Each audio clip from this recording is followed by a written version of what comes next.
Hello, everybody. So, this week, kind of like what we had to do a couple weeks back, we're going to focus primarily on complicating our rhythm. So, we're going to spend today looking at triplet and duplet divisions in their alternate times. We'll get to that in a second.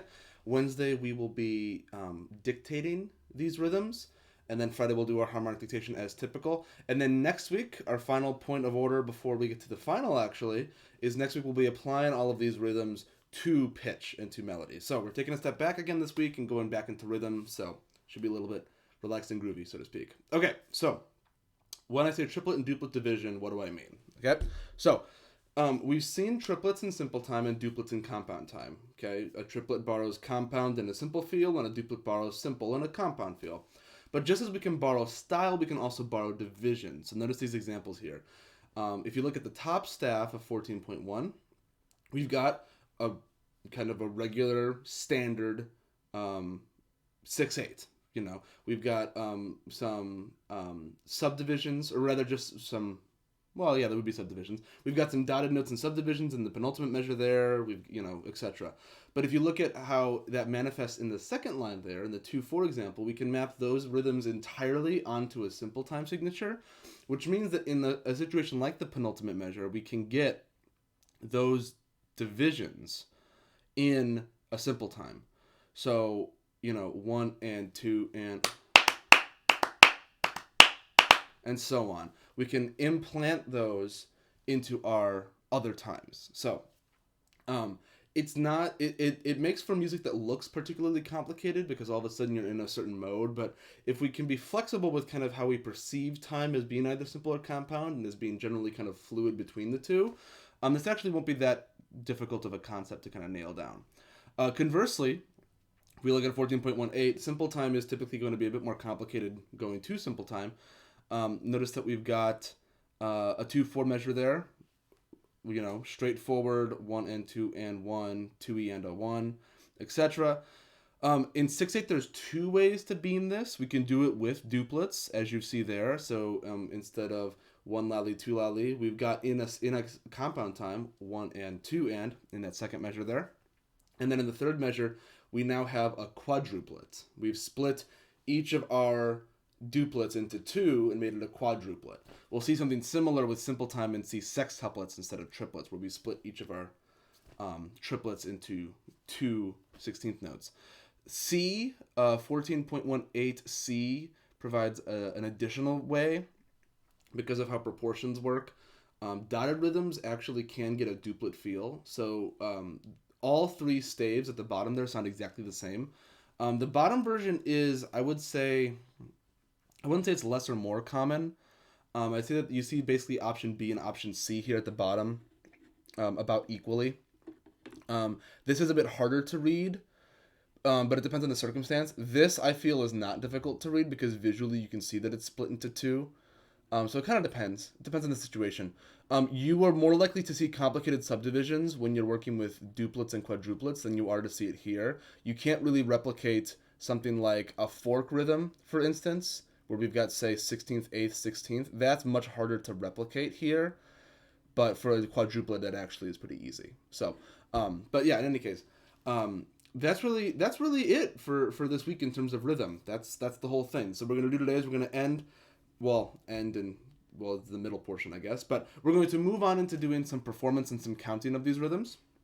I haven't, knock on wood, these will be pretty quick on Monday and Wednesday. We've got something big to do on Friday, but Monday and Wednesday should be pretty quick this week. So we're going to go ahead and clap and count these rhythms. And you're going to have a participation assignment from these as well. So here we go. First rhythm, so 3/4 time. That means that we're in a simple triple time signature, right? Our quarter note is our beat unit. Our eighth note is our division. So notice that here we've got an interplay between our triplets and our eighth notes. Now, the marking of the 3 above the triplet makes it easy to visually identify when you've got a time change, or rather not a time change, but rather a style change. And in addition, you can see in the second staff here, we've got situations where we do have 1 tali instead of 1 lali. We've got 1 tali, which gets into a little bit tricky. So the way to go about doing this and to go about sight performing this is if you're put on the spot, for right now and for your practice and for with your book, you could go ahead and count out the rhythms and do it manually if you need some practice doing that.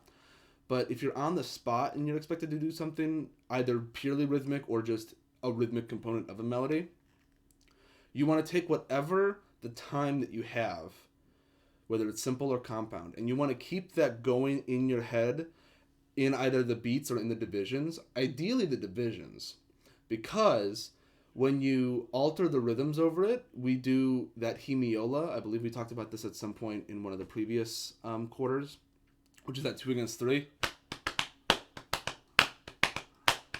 right? That kind of pitter-patter effect, the 2 against 3, because if you can keep your division for the meter itself going, it'll be really easy to get back on track if things go awry. And because of the nature of compound time and because of the nature of simple time, when we go from simple time to compound time, our rhythms feel like they're getting faster, right? Because we're shoving 3 notes in the space of 2. When we go from compound time to simple time, everything feels like it's getting slower because we're putting 2 notes in the span of 3. Okay? So, that's all the preamble I think we need. So here we go. So the first 2 measures are pretty emblematic because we've got our kind of compound injection on beat 4, but then we've got return to simple in measure 2. It'll probably beat 3 and then return to simple in measure 2. Now, if we're counting these, if we're not clapping these, you do want to alternate between 3 lolly and then 2 and 3 and. You do want to kind of use that because that's another way to kind of entrain yourself into hearing compound and simple as being different. So when you interchange them, it's a bit more segmented. Okay, so let's see, what else do we have? Yeah, I would say the hardest thing in this is probably going to be the 3 tali, right? That happens in the second staff.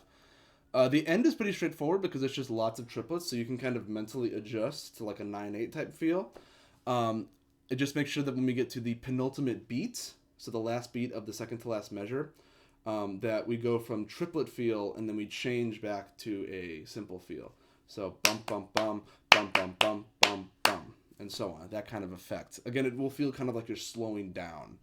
Other than that, not too bad. I've talked about a lot of this and given you a bunch of pointers. So let's go ahead. I'm going to go ahead and conduct. I'd like you to go ahead and clap. These rhythms really only work at a moderate tempo, but the subdivisions can get kind of quick.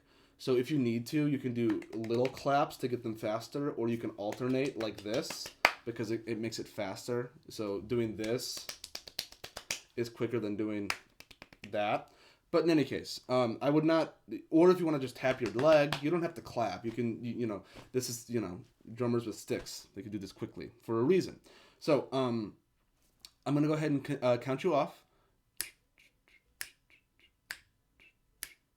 Okay, this is our quarter note tempo. Okay, I'm going to conduct for you. I'm going to snap you in 2 full measures. Ready? Okay. 1, 2, 3, 1, ready, go.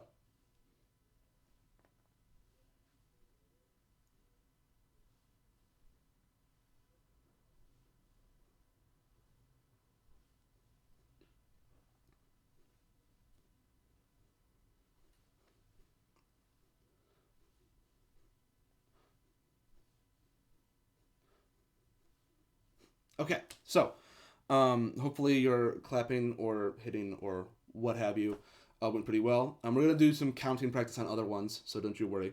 Let's go ahead and try that one more time for posterity. Fix any issues or just give me another great performance. I'm going to go ahead and clap with you this time. So really try to keep a sense of your pulse in your head. 1 and 2 and 3 and 1 and 2 and so on. Okay, so here we go. So 1, 2, 3, 1, ready, go. Sorry, I cut that off early. Mulligan, try again. Ready? 1, 2, 3, 1, ready, go. 1, 2, 3.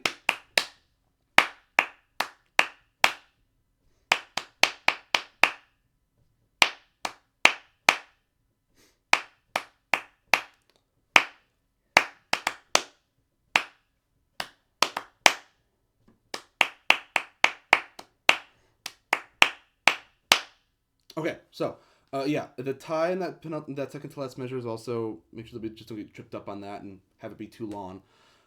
Yeah, again, the biggest thing I think for this one is definitely the dotted triplets. Okay, but other than that, not too bad. So let's do another one. This one we get deeper subdivisions. We've got sextuplets here, which is just, you can think of it as breaking your triplet up into each up into subdivisions. So if we've got one e and a two and, instead of one lolly two and, we've got one talatalita two and. Again, it's going to feel like a lot of notes. So again, maybe instead of clapping, maybe tapping is the way to go. For this one, I'm going to leave it at that. This one's pretty straightforward and it's pretty short. So go ahead and take 30 seconds, and in your head, go ahead and see what it would be like to count through this one if you had to count and conduct as an exercise. Okay, go ahead, 30 seconds.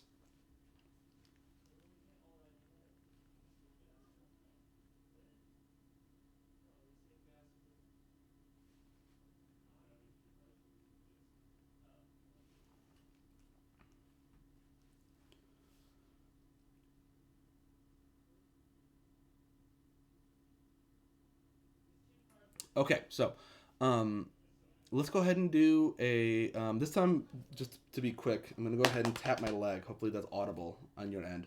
You can do the same. I actually have a practice pad in one of these drawers somewhere, but I didn't get it out. In any case,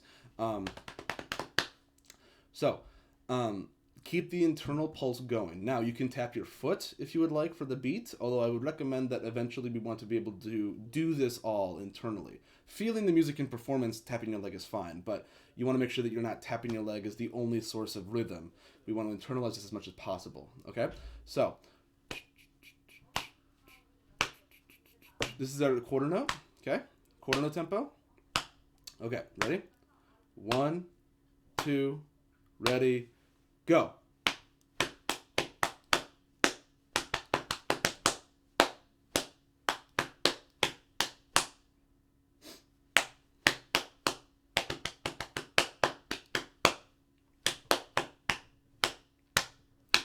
Okay, so I made a mistake. That was not intentional, but I'll use it as a wonderful teaching moment. I made a mistake in the penultimate measure that happens a lot when doing triplets alternating with eighth notes. Turning a triplet into one e and instead of one la li, right? Subtle difference, but important difference. I accidentally, in that penultimate measure, played one e and two and one, and I made it a simple rhythm. But it's not that. It's one la li two and one. So my mistake, but it's a mistake I made because it's particularly common. So be careful. Don't be like me. Be careful. Okay.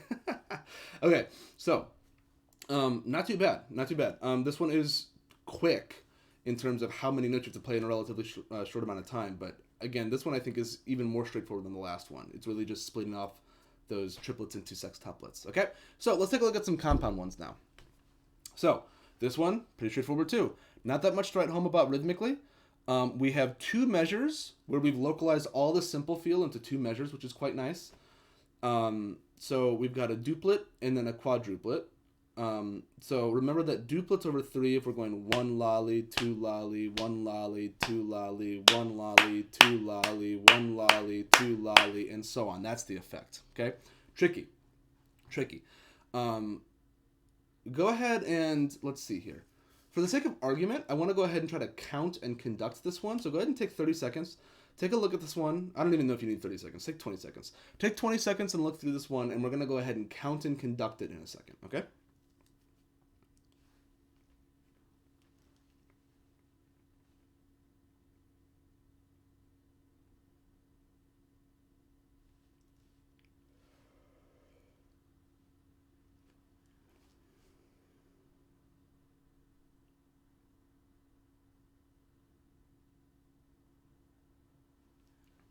Okay, so I'm going to go ahead and conduct a big 2 pattern, okay, for your duple feel. Okay, I would like you to go ahead and conduct with me, but also try to count the rhythm, okay? So this is going to be our tempo. Yeah, that's not too bad. Okay, ready? We're counting. I'm going to give you 3 beats and we're in. 1 lolly, 2 lolly, 1 lolly.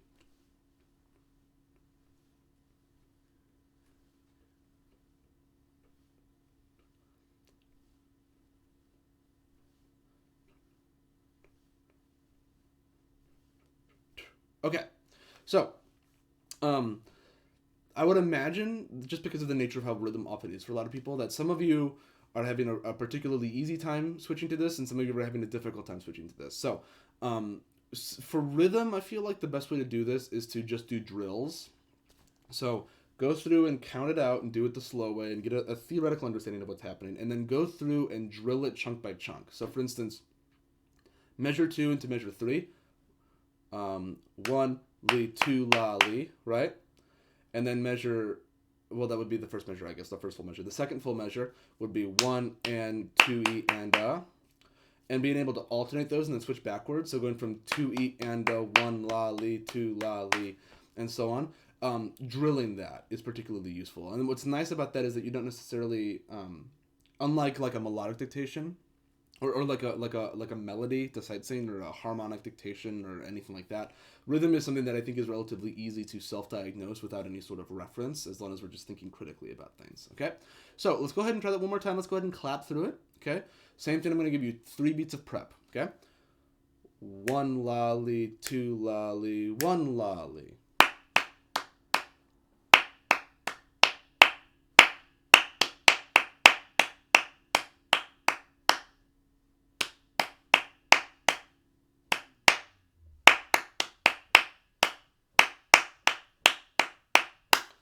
Yeah, notice that the duplet especially feels like a long time in compound time.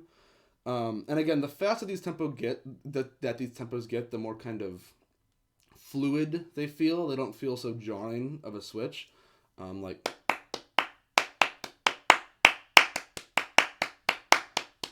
and so on. Although played with better accent and clapping form than me. Yeah, the faster these rhythms get, the more comprehensible they are orally, but that's a problem because the faster they are, the harder they are to perform. So that's kind of the mixed bag here. But anyways, good. Let's go ahead and do one more. Let's do one more. Same deal. Just duplets and quadruplets. The only thing about this one is that it's 12/8 measures, so they're longer measures. And then also we've got a bit more complicated rhythmic play going on here. So notice we've got 2 dotted sections.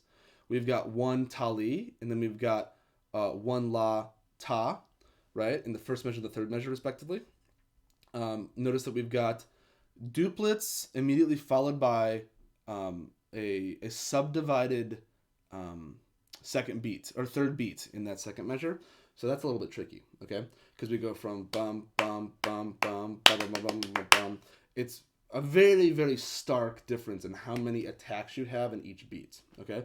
So for this one, we're going to, instead of counting this one, because this one's a lot to count, go ahead and look through this one. Take 30 seconds of preparation, as if this was the performance. This one we're going to truly sight read, if at all possible. So take 30 seconds.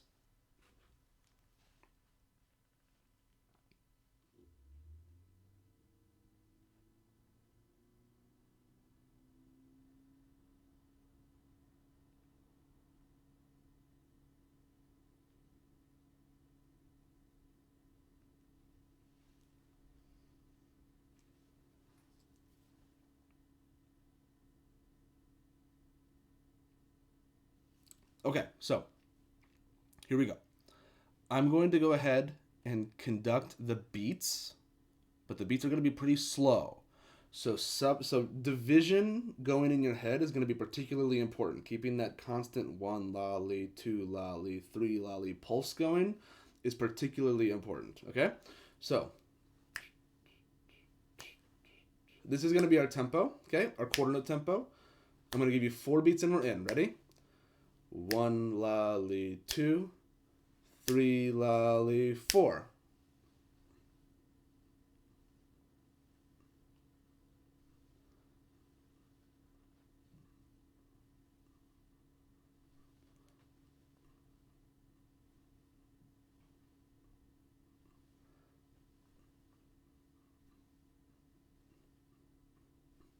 Okay, so I would imagine that the second measure is perhaps the most difficult, or the third measure, just because the third measure's got a lot of different kind of compound idioms going on. So for this one,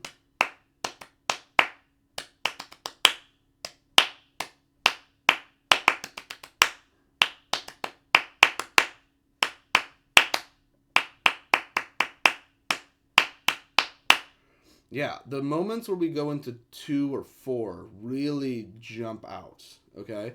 And because they're so slow and because of what they surround them with, for instance. And that final measure especially is tricky because we go from a 4 feel to a 2 feel to a 3 feel.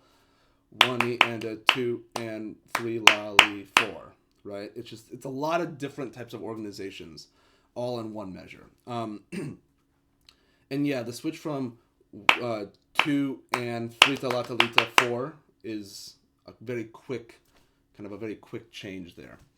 But yeah, this one is I think more complicated as a compound rhythm than it is as an alternating duple triple rhythm. So let's go ahead and try that one more time. This time I'm gonna go ahead and clap with you at that original tempo. Okay, one final time for all the marbles. 1 la li 2, 3 la li 4.